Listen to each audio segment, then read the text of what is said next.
Thank you, the Minority Leader. Your Excellency, I also take this opportunity to thank you so much, and also thank the honorable members for the great job they have done to give us the CCs. So the CCs, now that you are in place, hit the ground running.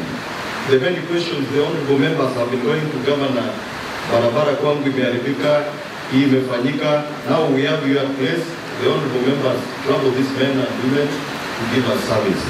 And lastly, Your Excellency, the Speaker of the County Assembly was to be here, but he sent me to give his apologies because they are all carrying the interviews for the County Assembly Service Board. So, ameniambia nimwombe msamaha kuwa hatafika. Next time we'll avail himself. And lastly, the honorable members, especially the Appointments Committee and the other honorable members, we have a role again to give His Excellency, the Governor, the Chief Officers. Naomba kuwa tutafanya haraka, tumpatie serikali yake ikue ianze kufanya kazi. Asante sana. Na Governor, lastly, kuna CC mmoja ambaye vitu zake hazikuenda mzuri.